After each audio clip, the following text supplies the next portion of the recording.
नमस्कार दोस्तों, स्वागत है आपका आज के मुख्य समाचारों में। दोस्तों यहाँ पर आपको देखने को मिलेंगी सुबह से लेकर शाम तक की तमाम बड़ी खबरें मुख्य समाचार ब्रेकिंग न्यूज अपडेट्स के रूप में। तो दोस्तों आप सभी लोगों से रिक्वेस्ट है इस वीडियो को ज़्यादा से ज़्यादा लाइक और शेयर करें। तो दोस्तों सीधे चलते हैं आज की पहली बड़ी खबर की ओर। कोरोना महामारी पर हाई कोर्ट की सख्त टिप्पणी, कहा ऐसा लगता है केंद्र चाहता है लोग मरते रहें।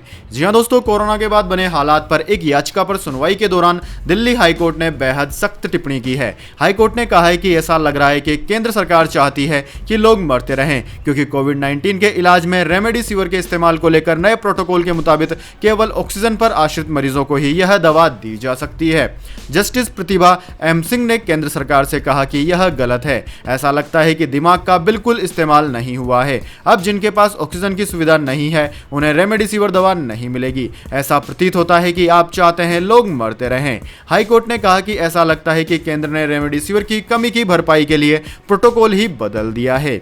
वहीं दोस्तों दिल्ली हाई कोर्ट ने कहा कि यह सरासर कुप्रबंधन है। अदालत कोविड-19 से संक्रमित एक वकील की याचिका पर सुनवाई कर रही थी। उन्हें रेमडेसिविर की 6 खुराकों में केवल 3 खुराक ही मिल पाई थी। अदालत के हस्तक्षेप के कारण वकील को मंगलवार रात बाकी खुराक मिल गई।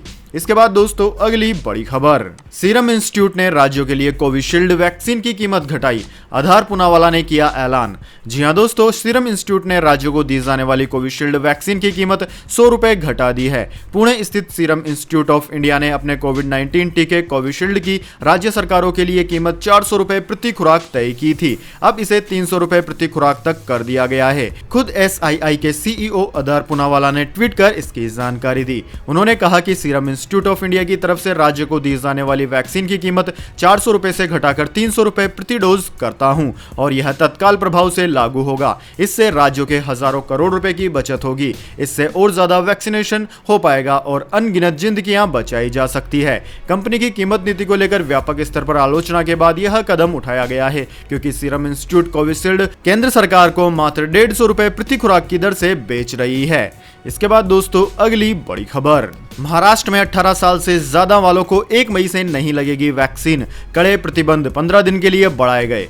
जी हां दोस्तों, महाराष्ट्र में लागू कड़े प्रतिबंध 15 दिन के लिए और बढ़ा दिए गए हैं। पहले 1 मई तक कड़े प्रतिबंध लगाए गए थे, जो अब 15 मई तक लागू रहेंगे। दूसरी तरफ महाराष्ट्र में 18 से 45 वर्ष की उम्र के लोगों का वैक्सीनेशन 1 मई से शुरू नहीं हो पाएगा। महाराष्ट्र में 18 से 45 वर्ष की आयु के करीब 5.71 करोड़ लोग हैं। इनके लिए करीब 12 करोड़ डोज की जरूरत होगी। इसके लिए राज्य सरकार को करीब 6,500 करोड़ रुपए खर्च करने होंगे। दोस्तों सूत्रों के मुताबिक कैबिनेट की बैठक में महाराष्ट्र सरकार ने फैसला लिया है कि राज्य में 18 से 45 वर्ष की उम्र के लोगों का भी मुफ्त वैक्सीनेशन होगा। 45 से ऊपर वालों का पहले से ही मुफ्त वैक्सीनेशन हो रहा है। 18 से 45 वर्ष की आयु के लोगों को कोविन ऐप पर रजिस्ट्रेशन करना अनिवार्य होगा। फ्री वैक्सीनेशन महानगर पालिका और सरकारी वैक्सीनेशन सेंटर पर ही होगा। इसके बाद दोस्तों अगली बड़ी खबर, दुबई सिंगापुर से ऑक्सीजन के 9 क्रायोजेनिक टैंकर लाई इंडियन एयरफोर्स, युद्ध स्तर पर हो रहा है काम। जी हां दोस्तों, भारतीय वायुसेना यानी कि IAF इंडियन एयरफोर्स दुबई और सिंगापुर से 9 क्रायोजेनिक ऑक्सीजन टैंकर हवाई मार्ग से पश्चिम बंगाल के पानागढ़ हवाई अड्डे पर लेकर आई। बुधवार को जारी एक आधिकारिक बयान में बताया गया कि इन टैंकरों को मंगलवार रात लाया गया। बयान में कहा गया है कि इसके अलावा वायुसेना का C-17 विमान मंगलवार को इंदौर से 2 क्रायोजेनिक टैंकर, जामनगर जोधपुर से 2 टैंकर उदयपुर और 2 टैंकर हिंडन से रांची लेकर आया है। दोस्तों आपकी जानकारी के लिए बता दें, भारत कोरोना वायरस संक्रमण की दूसरी लहर का सामना कर रहा है और कई राज्यों के अस्पताल कोविड-19 मामलों के लगातार बढ़ने से चिकित्सकीय ऑक्सीजन और बिस्तरों की कमी से जूझ रहे हैं। ऑक्सीजन की कमी के चलते कई हजारों जानें चली गई है। इसके बाद दोस्तों अगली बड़ी खबर, NCT सरकार अधिनियम हुआ प्रभावी, अब दिल्ली सरकार मतलब लेफ्टिनेंट गवर्नर उपराज्यपाल होगा प्रमुख। जी हां दोस्तों, राष्ट्रीय राजधानी दिल्ली राज्य क्षेत्र शासन अधिनियम 2021 को लागू कर दिया गया है। इस फैसले के तहत अब दिल्ली की चुनी हुई सरकार के ऊपर उपराज्यपाल की प्रधानता रहेगी। केंद्रीय गृह मंत्रालय द्वारा जारी अधिसूचना के मुताबिक अधिनियम के प्रावधान 27 अप्रैल से लागू हो गए हैं। दोस्तों नए कानून के मुताबिक दिल्ली सरकार का मतलब उपराज्यपाल होगा। इसी तरह दिल्ली सरकार को अब कोई भी कार्यकारी फैसला लेने से पहले उपराज्यपाल की मंजूरी लेनी होगी। गृह मंत्रालय में अतिरिक्त सचिव गोविंद मोहन के हस्ताक्षर के साथ जारी अधिसूचना में कहा गया है कि दिल्ली राष्ट्रीय राजधानी क्षेत्र शासन अधिनियम 2021 की धारा 1 की उपधारा 2 में निहित शक्तियों का इस्तेमाल करते हुए केंद्र सरकार 27 अप्रैल 2021 के अधिनियम के प्रावधानों को लागू करती है। दोस्तों आपकी जानकारी के लिए बता दें, संसद ने इस कानून को पिछले महीने पारित किया था। लोकसभा ने 22 मार्च को और राज्यसभा ने 24 मार्च को इसको मंजूरी दे दी थी।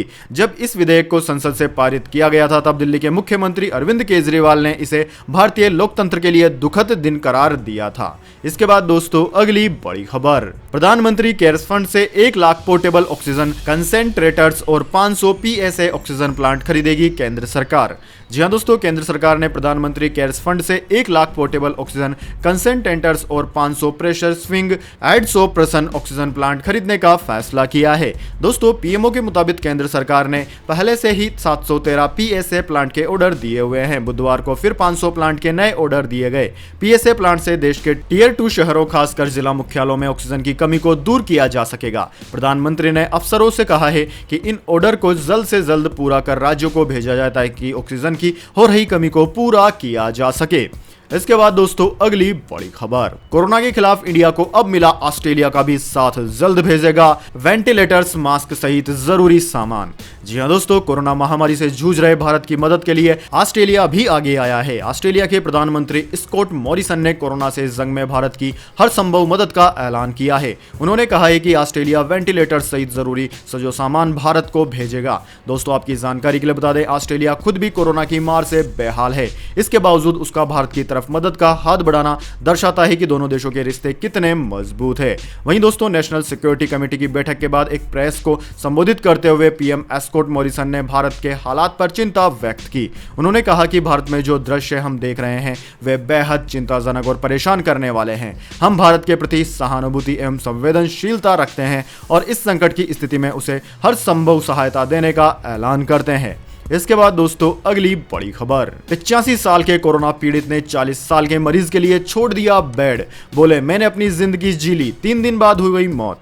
जी हां दोस्तों, कोरोना की दूसरी लहर में जहां लोगों को बेड, ऑक्सीजन और जरूरी दवाएं नहीं मिल रही है, ऐसे में 85 साल के एक बुजुर्ग ने जिंदा दिली की मिसाल पेश की है और मानवता की मिसाल पेश की है। दोस्तों महाराष्ट्र के नागपुर के नारायण भाऊ राव दाबाड़कर 85 वर्ष अस्पताल में भर्ती थे। इसी बीच वहां एक महिला 40 साल के अपने पति को लेकर अस्पताल पहुंची, लेकिन अस्पताल ने भर्ती करने से इनकार कर दिया क्योंकि बेड खाली नहीं था। दोस्तों महिला डॉक्टर्स के सामने गिड़गिड़ाने लगी। यह देखकर दाभाड़कर ने अपना बेड उस महिला के पति को देने के लिए अस्पताल प्रशासन से गुजारिश कर दी। उन्होंने कहा कि मैंने अपनी जिंदगी जी ली है, मेरी उम्र अब 85 साल है। इस महिला का पति अभी युवा है, उस पर परिवार की जिम्मेदारी है, इसलिए उसे मेरा बेड दे दिया जाए। दाभाड़कर की गुजारिश को मानते हुए अस्पताल प्रबंधन ने उससे एक कागज पर लिखवाया कि मैं अपना बेड दूसरे मरीज के लिए स्वेच्छा से खाली कर रहा हूं। इसके बाद दाभाड़कर घर लौट गए, लेकिन उनकी तबीयत बिगड़ती गई और 3 दिन बाद उनका निधन हो गया।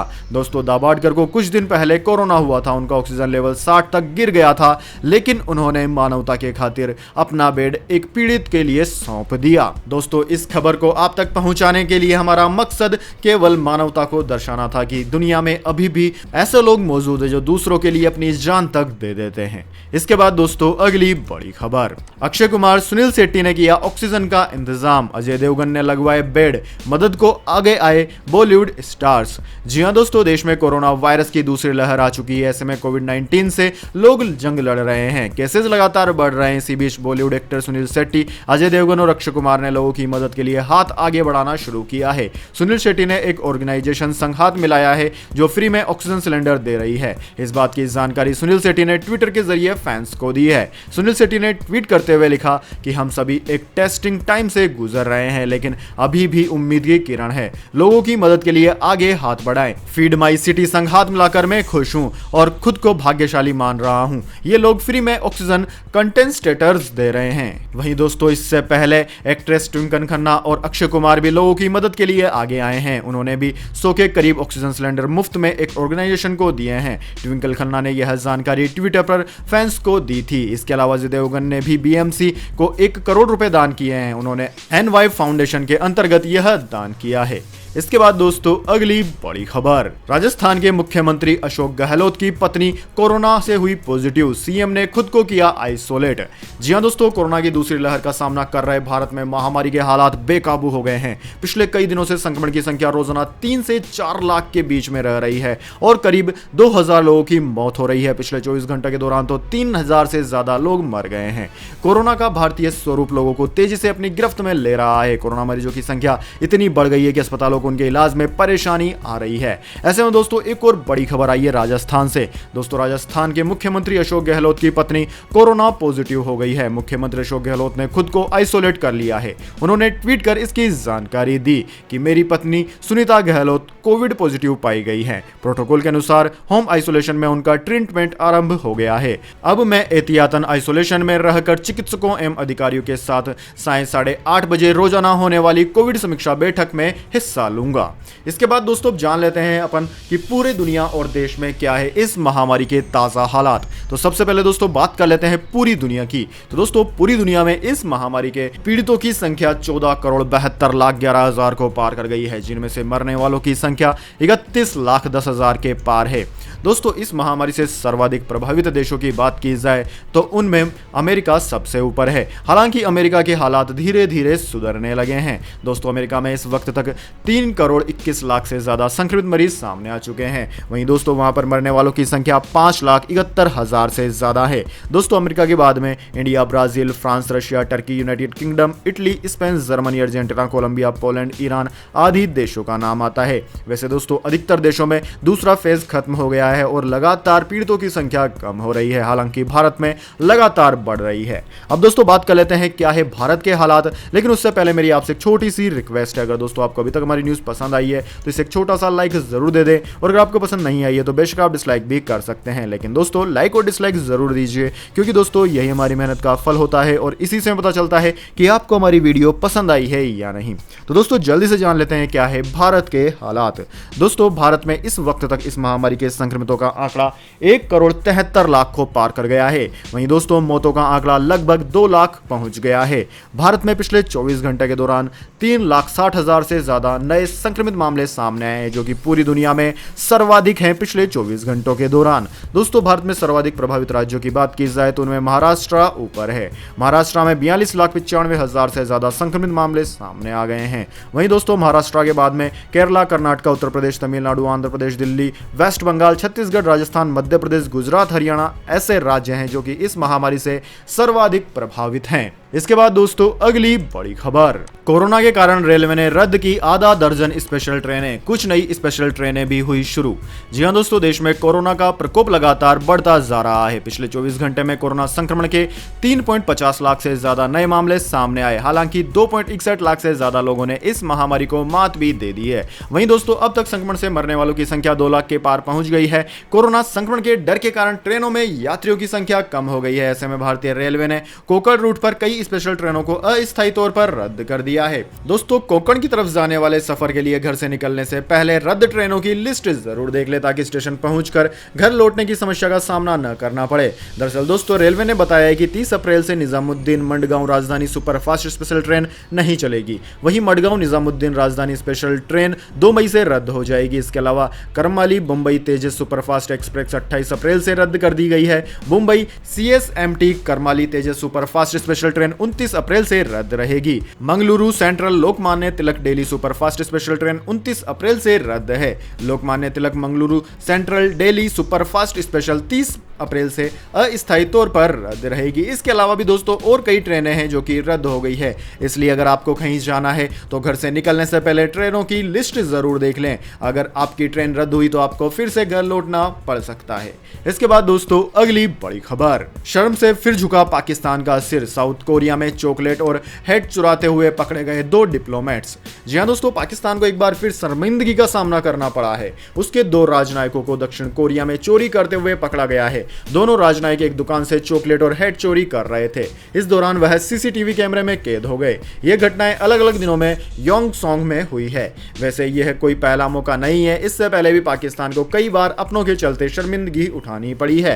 दोस्तों, कोरिया टाइम्स की रिपोर्ट के अनुसार पाकिस्तानी दूतावास के 2 कर्मचारी 11,000 वॉन कोरियाई करेंसी और 1900 वॉन के सामान की चोरी करते हुए पकड़े गए। एक राजनयिक पर आरोप है कि उसने 10 जनवरी को 1900 वॉन यानी कि लगभग $1.70 की चॉकलेट की चोरी की, जबकि दूसरे पर 1100 वॉन यानी कि लगभग $10 की हेड चुराने का आरोप है। यह घटना 13 फरवरी की है। रिपोर्ट में बताया गया है कि हेड चोरी होने के बाद स्टोर के कर्मचारी ने केस फाइल कराया था, जिसके बाद मामले की जांच शुरू हुई।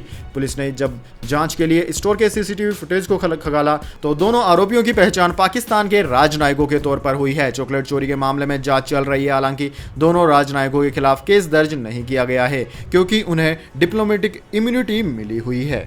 इसके बाद दोस्तों, अगली बड़ी खबर, मौसम समाचार। मई के पहले हफ्ते में कई सारे राज्यों में प्री मानसून बारिश का है अनुमान। हीट वेव से मिलेगी राहत। जी हां दोस्तों, राजधानी दिल्ली और एनसीआर समेत देश के कई हिस्सों में बीते 2 दिन से तापमान में बढ़ोतरी दर्ज की जा रही है। अगले कुछ और दिन तक ऐसा हालात बने रह सकते हैं और उत्तर व मध्य भारत के अधिकांश हिस्सों में गर्मी बनी रहेगी। हालांकि दोस्तों, मई की शुरुआत से ही देश के कई हिस्सों में प्री मानसून बारिश शुरू हो सकती है, जिससे अधिकांश हिस्सों में गर्मी और हीट वेव से राहत मिल सकती है। प्राइवेट वेदर एजेंसी स्काईमेट ने यह अनुमान बताया है। दोस्तों, स्काईमेट का कहना है कि पिछले 2 दिन से कई हिस्सों में तापमान बढ़ रहा है क्योंकि मौसम शुष्क हो गया है। एक कमजोर वेस्टर्न डिस्टर्बेंस पश्चिमी हिमालय के पास आ रहा है। हालांकि इससे गर्मी से राहत मिलने की कोई उम्मीद नहीं है। तापमान और बढ़ सकते हैं। उत्तर व मध्य भारत के अधिकांश भागों में 30 अप्रैल तक काफी गर्मी बनी रहेगी। दक्षिणी राजस्थान और गुजरात में 1-2 स्थानों पर हीट वेव भी संभव है। वेदर एजेंसी का कहना है कि मई के पहले हफ्ते में अधिकांश जगहों पर गर्मी और हीट वेव से राहत मिलने की उम्मीद है।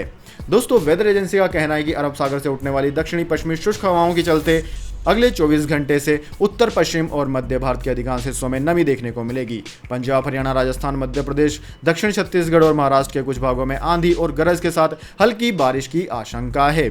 1 मई से प्री मानसून आंधी, गरज और बारिश उत्तर पश्चिमी भारत, गुजरात के कुछ हिस्सों, मध्य प्रदेश, तेलंगाना, छत्तीसगढ़, ओडिशा, गांगेय पश्चिम बंगाल, झारखंड, बिहार, पूर्वोत्तर राज्यों के कुछ हिस्सों और दक्षिण प्रायद्वीप में बढ़ने की उम्मीद है। आगामी 6 से 7 मई तक बारिश और गरज के साथ बौछारें जारी रह सकती हैं। इसके बाद दोस्तों, अगली बड़ी खबर, गोल्ड सिल्वर प्राइस टुडे। जानिए क्या है आज सोने और चांदी की कीमतें। दोस्तों, सोने और चांदी की कीमतों में फिर बढ़ोतरी हुई है। HDFC सिक्योरिटीज के अनुसार आज राष्ट्रीय राजधानी दिल्ली में सोना 69 रुपए बढ़कर 46,906 रुपए प्रति 10 ग्राम हो गया। वहीं दोस्तों, चांदी की बात की जाए तो चांदी 255 रुपए चढ़कर 67,890 रुपए प्रति किलोग्राम पर ट्रेंड कर रही है। हालांकि दोस्तों, ग्लोबल मार्केट की बात करें तो ग्लोबल मार्केट में कीमतें स्थिर रही हैं। ग्लोबल मार्केट में सोना $1778 प्रति औंस, जबकि चांदी $26.15 प्रति औंस पर ट्रेंड कर रही थी। इसके बाद दोस्तों, अगली बड़ी खबर, एक्सिस बैंक खाताधारकों के लिए बड़ी खबर। एक्सिस बैंक ने एटीएम कैश मिनिमम बैलेंस पर चार्ज बढ़ाया। कई और सर्विसेज भी 1 मई से होंगी महंगी। जी हां दोस्तों, अगर आपका एक्सिस बैंक में सैलरी या फिर सेविंग अकाउंट है तो आपके लिए बुरी खबर है। एक्सिस बैंक ने 1 मई से अपनी कई सेवाओं को महंगा करने का ऐलान कर दिया है। इसमें एटीएम से कैश निकालने पर लगने वाले चार्ज से लेकर मिनिमम बैलेंस तक बढ़ा दिए गए हैं। तो दोस्तों, हम बता देते हैं आपको एक-एक करके कि क्या क्या सर्विसेज में चार्जेस बढ़े हैं। दोस्तों, अगर आप एटीएम से महीने में 4 बार तक कैश ट्रांजैक्शन कर रहे हैं तो इस पर कोई चार्ज नहीं लगेगा। हालांकि ये 2 लाख रुपए से ज्यादा नहीं होनी चाहिए। 4 ट्रांजैक्शंस के बाद बैंक आपसे हर 1,000 रुपए की कैश निकासी पर 5 रुपए चार्ज करेगा। यानी कि अगर आप 10,000 रुपए कैश निकालते हैं तो आपको 50,000 रुपए का चार्ज लगेगा। वहीं दोस्तों, आसान सेविंग स्कीम्स के लिए औसत बैलेंस मेट्रो शहर में 10,000 रुपए से बढ़ाकर 15,000 रुपए कर दिया गया है। अगर आप इससे कम मासिक बैलेंस रखते हैं तो आपको चार्जेस देने होंगे। वहीं दोस्तों, प्राइम और लिबर्टी सेविंग अकाउंट्स के लिए मासिक औसत बैलेंस सीमा 15,000 से बढ़ाकर 25,000 रुपए कर दी गई है। 1 मई के बाद से अगर यह बैलेंस मेंटेन नहीं किया गया तो प्रति 100 रुपए कम होने पर 10 रुपए चार्ज लगेगा। हालांकि बैंक ने इसके लिए मिनिमम चार्ज को 150 रुपए से घटाकर 50 रुपए कर दिया है, लेकिन अधिकतम चार्ज को 600 रुपए से बढ़ाकर 800 रुपए कर दिया है। वहीं दोस्तों एक्सिस बैंक ने सैलरी अकाउंट के नियमों में भी बदलाव किया है। अगर आपकी सैलरी अकाउंट 6 महीने से ज्यादा पुराना है और किसी एक महीने में कोई क्रेडिट नहीं होता है तो 100 रुपए प्रति महीने का चार्ज लिया जाएगा। वहीं अगर आपके खाते में 17 दिन तक कोई ट्रांजेक्शन्स नहीं होती है तो 18वें दिन में वन टाइम 100 रुपए का चार्ज लिया जाएगा। इसके अलावा दोस्तों अपडेट यानी कि पैन कार्ड डिटेल्स, जन्मतिथि अपडेट, पता बदलवाने, ईमेल आईडी बदलवाना, ट्रांसफर अकाउंट के लिए भी आपको 100 रुपए प्रति फीस चुकानी होंगी। तो दोस्तों यह थी आज की तमाम बड़ी खबरें। इसके बाद में दोस्तों बारी आती है आज के माइंड क्विज क्वेश्चन की। जी हाँ दोस्तों, एक आसान से सवाल का जवाब देकर आप जीत सकते हैं एक अमेजिंग सरप्राइज गिफ्ट हमारे यूट्यूब चैनल की ओर से। तो दोस्तों आज का सवाल आपकी स्क्रीन पर आ चुका है। शरीर की रोग प्रतिरोधक क्षमता बढ़ाने के लिए आप किन किन 3 चीजों का सबसे ज्यादा प्रयोग कर सकते हैं? अगर दोस्तों आप जानते हैं कि शरीर की इम्यूनिटी पावर को कैसे बढ़ाया जाए और वो कौन सी 3 चीजें हैं जिनसे कि इम्यूनिटी पावर सबसे ज्यादा बढ़ती है, तो जल्द से कमेंट बॉक्स में लिख दीजिए। अगर दोस्तों आपका जवाब होता है एकदम सही और आप चुने जाते हैं लकी विजेता के रूप में, तो आपको मिल सकता है एक अमेजिंग सरप्राइज गिफ्ट हमारे यूट्यूब चैनल की ओर से। तो दोस्तों जल्दी से अपना उत्तर कमेंट बॉक्स में लिख दीजिए, वीडियो को लाइक कर लीजिए और चैनल को सब्सक्राइब करके बेल आइकन भी दबा लीजिए। धन्यवाद। वंदे मातरम। जय हिंद, जय भारत।